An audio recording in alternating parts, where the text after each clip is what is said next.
कि जब आप इस सफ़र में चले होंगे तब आपको एक थॉट आया था, जो थॉट से शायद आप लोगों ने और हाइलाइट्स क्रिएट की, वो थी शार्क टैंक। तो हम एक ऐसी मशीन बनाना चाहते थे जिसमें आप लगभग वो सारी एक्सरसाइजेस कर सकें जो आप एक जिम में करते हैं। घर पे अगर अच्छा जिम चाहिए तो आपको जगह नहीं, एरोलीप चाहिए। पूरी दुनिया ने ये देखा कि हाँ, भले ही वो महंगा प्रोडक्ट है बट वो एक अच्छा प्रोडक्ट है, गुड क्वालिटी प्रोडक्ट है कि लोगों को मज़ा आ रहा है उसको यूज़ करने में। यहाँ के जो यूथ है, भिलाई के यूथ है, आपके दोस्त हैं, उनके लिए एम्प्लॉयमेंट की भी आपको पूरी व्यवस्था करके आगे रखेंगे।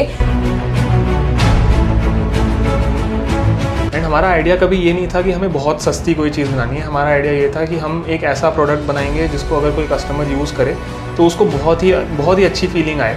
मेरे को बचपन से ही रोबोट्स बनाने का बहुत इंटरेस्ट था। मेरे एक और को-फाउंडर है, उनको भी बहुत इंटरेस्ट था, तो हमें इसमें ऑलरेडी बहुत पैशन था। पैरेलली हम लोग फिटनेस के लिए भी बहुत एंथुसियास्टिक हैं। सर, यूथ जब कुछ नए स्टार्टअप की ओर जा रहा होता है, वो चीज़ें भी आपने डील की होगी, तो उस समय पे आपने कैसा किया और किस प्रकार की डील्स आपने, डिफ़िकल्टीज़ आपने देखी? और शार्क टैंक हमें लगा कि बहुत अच्छा प्लेटफॉर्म है जहाँ पे हम पूरी दुनिया को दिखा सकते हैं कि हमने क्या बनाया।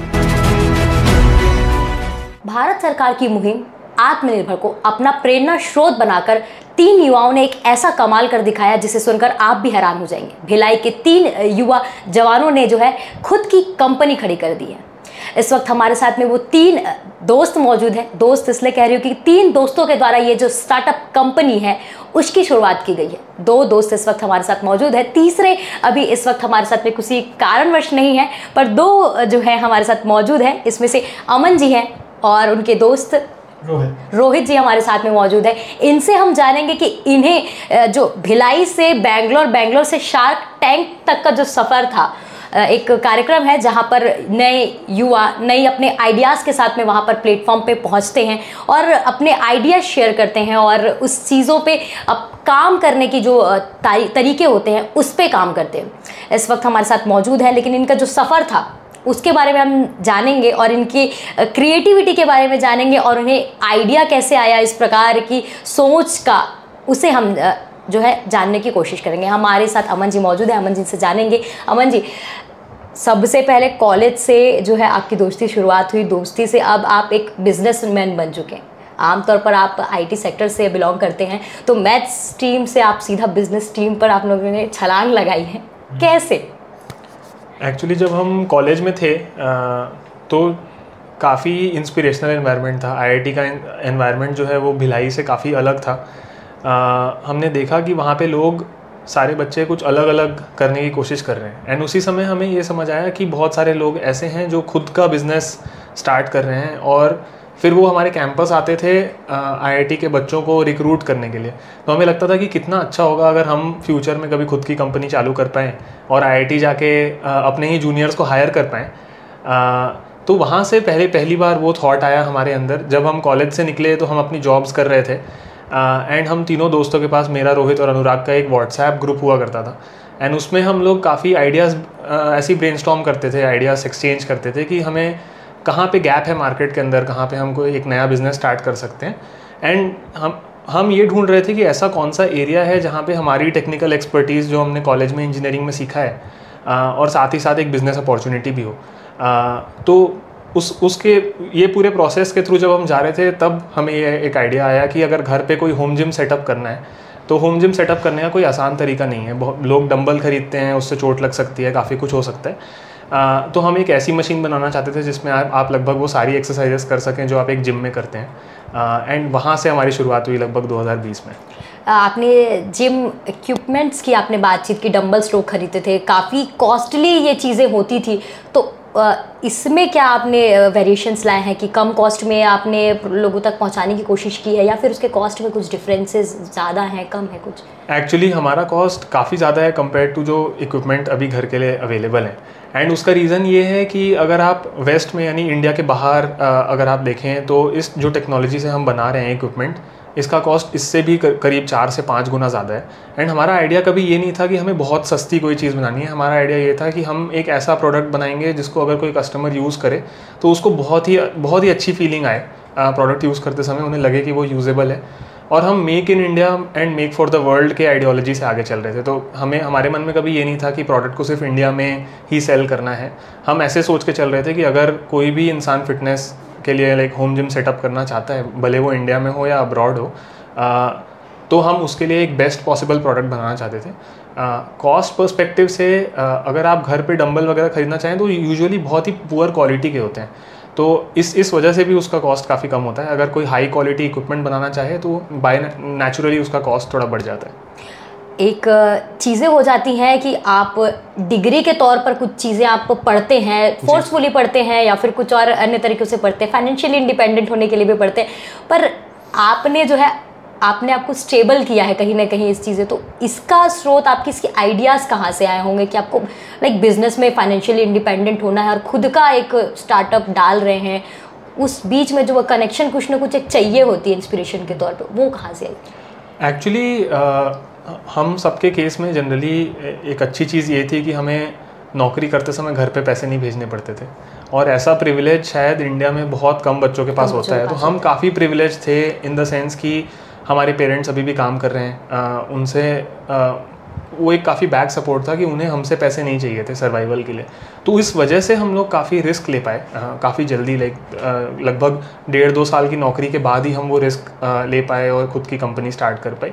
आपने शुरू में एक शब्द कहा था बिजनेसमैन में, हम लोग खुद को बिल्कुल भी बिजनेसमैन नहीं समझते हैं, तो बहुत अर्ली है हमारी जर्नी में। हमने लगभग 3 से 4 साल ही अभी काम किया है और अभी बहुत लंबा सफ़र तय करना बाकी है। तो मैं कहूँगा कि कहीं ना कहीं फैमिली का सपोर्ट एक काफ़ी इंपॉर्टेंट चीज़ हो जाती है इन चीज़ों में, वरना कई बार ऐसा होता है कि कुछ लोग बिज़नेस चालू करना चाहते हैं, उनके पास कॉम्पिटेंस भी होती है, कैपेबिलिटी भी होती है और वो चाह भी होती है कि खुद का कुछ करना है, लेकिन फैमिली साइड से सपोर्ट नहीं मिल पाता है अनफॉर्चुनेटली। कुछ लोगों को लगता है कि जॉब स्टेबल है, स्टेबिलिटी को नहीं छोड़ना चाहिए।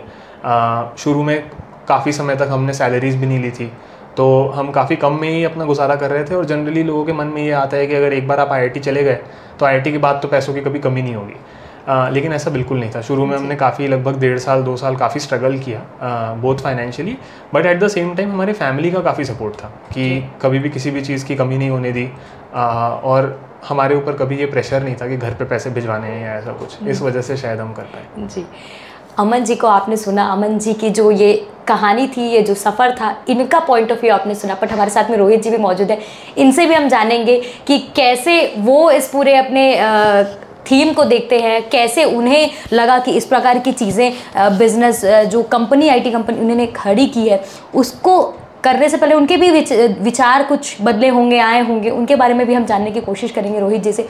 रोहित जी, सबसे पहले आपको इंटरेस्ट कैसे आया? आप सभी दोस्तों ने डिस्कस किया होगा, बातें की होंगी, और बातें तो हर कोई, एक दोस्त के बीच में अगर बात ना हो साथ में बिजनेस करने की तो वो दोस्ती क्या, ये बोला जाता है। पर उसको अमल करने तक का सफ़र आपने बहुत थिंक उसमें किया होगा, उस पर क्या सोचा आपने, कैसे शिफ्ट हुआ? तो इसमें हम लोग को ये तो पता था कि बहुत लंबी जर्नी होने वाली है, तो ऐसा नहीं जैसे हम लोग के दिमाग में रहता है कि 1 साल डालेंगे बन जाएगा बड़ा बिजनेस, उसके बाद पैसे आने चालू होंगे, वैसा कभी होता नहीं है। जनरली स्पीकिंग बहुत लंबा जर्नी रहती है। तो ये बहुत इंपॉर्टेंट था कि जो भी तुम चीज़ चालू कर रहे हो उसमें तुम्हारा इंटरेस्ट बहुत ज़्यादा है। तो जैसे अमन ने बताया कि हम लोग ने फ़िटनेस और रोबोटिक्स के बीच में कुछ ढूंढा कि जो ऑटोमेशन हम लोग फिटनेस में ला रहे हैं, तो उसमें ये था कि मैंने ऑलरेडी माइनर किया हुआ था रोबोटिक्स में, तो मेरे को बचपन से ही रोबोट्स बनाने का बहुत इंटरेस्ट था। मेरे एक और को-फाउंडर है, उनको भी बहुत इंटरेस्ट था, तो हमें इसमें ऑलरेडी बहुत पैशन था। पैरेलली हम लोग फिटनेस के लिए भी बहुत एंथुसियास्टिक थे। तो वो दोनों जो पिलर्स थे जिसके ऊपर हमने ये बनाया, हम सब पूरी टीम हम लोग इसमें काफ़ी एंथुसियास्टिक थी। तो एक बार आपको अगर कोई चीज़ बहुत अच्छी लगती है तो देन यू कैन बहुत लंबे रन तक आप उस पर काम करते रह सकते हो without seeing the short term की क्या क्या प्रॉब्लम्स आ रही है तुम्हें। तो वो बहुत इंपॉर्टेंट था। तो हाँ, one of the things was कि हाँ, ये चूज़ करना कि किस में कुछ बनाना चाह रहे हो, दैट इज़ वेरी क्रिटिकल, क्योंकि आपको ये मान के चलना है कि 10 साल तो सेटल होने में लगेगा ही आपके बिज़नेस को। तो एज अमन सेट किया, अभी तो हम लोग जस्ट जर्नी के स्टार्ट में। वही सवाल मेरा था कि शुरुआत करने की सोच अलग होती है, उसको एक्शन के तौर पे स्टेबल करना थोड़ा सा दिक्कत होता है। एक वो था जो आपने बता दिया, इसका आंसर बहुत अच्छे से। एक सवाल अक्सर हर कोई इंसान फेस करता होगा जब अपने वो करियर पे होता होगा तब, कि तमाम तरीके के ना डिसअपॉइंटमेंट्स होती हैं, कभी फेलियर्स आती हैं, या फिर ऐसा होता है कि आप डिस्ट्रैक्ट हो जाते हैं तमाम अपने करियर के रास्तों से, आप बाहर चले जाते हैं और आप अचानक से कुछ ज़्यादा प्रेशर फील करने लगते हैं, खासकर यूथ जब कुछ नए स्टार्टअप की ओर जा रहा होता है। वो चीज़ें भी आपने डील की होगी। हाँ। तो उस समय पे आपने कैसा किया और किस प्रकार की डील्स आपने, डिफ़िकल्टीज़ आपने देखी आपके और आपकी पूरी टीम में? स्टार्टअप में तो बहुत रहता ही है। जब आप खुद से चालू कर रहे होते हो तो हर दिन अच्छा नहीं जाता है, बल्कि मोस्ट ऑफ द दिन अच्छे नहीं जाते हैं। आपको कुछ ही डेटा पॉइंट मिलते हैं जहाँ पे आपने कुछ अचीव किया होता है, कुछ सक्सेस होता है और आप खुश होते हो। बट बाकी दिन में फिर यही आपको लॉन्गर पिक्चर में देखना रहता है कि आपको क्या बनाने का मन है, आप लॉन्गर विजन के साथ चल रहे हो कि नहीं, एंड उसमें फिर आप लगे रहो नेक्स्ट 5 साल तक, तब होगा। एंड एक और चीज़ तो बहुत हेल्प करती है, वो है कि हमने अकेले नहीं चालू किया। अगर मैं अकेले चालू कर रहा होता तो जिस दिन मेरा मूड ख़राब है या मेरे को अच्छा नहीं लग रहा है उस दिन स्टार्टअप का ही कुछ काम नहीं होता जी। हम लोग के केस में 2 लोग भी नहीं थे। हम लोग के केस में 2 लोग में भी ये हो जाता है कि 50-50 हो गया। हम लोग के केस में 3 लोग थे। तो वो साइकिल्स आती रहती है सबकी, और हम इंडिपेंडेंटली हमने देखा है कि आज मे बी मेरा मूड ख़राब है, एक तो 3 महीने कोई और पुश कर रहा है, बाकी दोनों फुल वे में पुश कर रहे हैं। तो उनको देख के फिर तुम्हें खुद मोटिवेशन होता है, तुम वापस चालू कर देते हो। 3 महीने बाद जाके मे बी अमन को उतना अच्छा नहीं लग रहा है या उसको कोई डाउट आ रहे हैं, बट फिर वो देखेगा कि बाकी दोनों लोग फुल पुश कर रहे हैं, तो उसका भी मोटिवेशन वापस आ जाएगा। तो स्टार्टअप में एटलीस्ट 2 जन तो मिनिमम मेरे हिसाब से रहने चाहिए, दैट हेल्प्स अ लॉट। और वैसे ही अगर आइडियली 3 हो जो दोस्त हो तो फिर तो बहुत अच्छा हो जाता है। मतलब मोटिवेशनल से ज़्यादा डिसिप्लिन मैटर करता है, एक चीज़ें बोल सकते हैं आप। हाँ। वो चीज़ें आप बोलना चाह रहे हैं।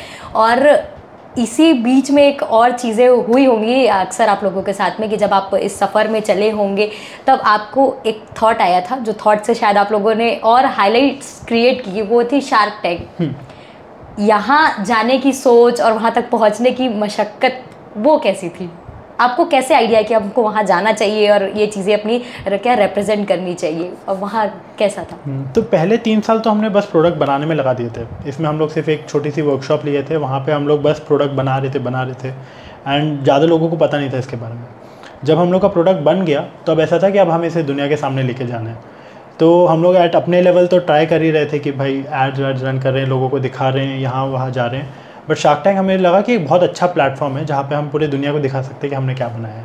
बिकॉज डेफिनेटली बहुत सारे लोग उसको देखते हैं एंड उनको उससे इंस्पिरेशन लेते हैं, उससे प्रोडक्ट्स भी उनको बहुत इंटरेस्टिंग लगते हैं। तो वो हम लोग के लिए एज अ प्लेटफॉर्म बहुत इंपॉर्टेंट था।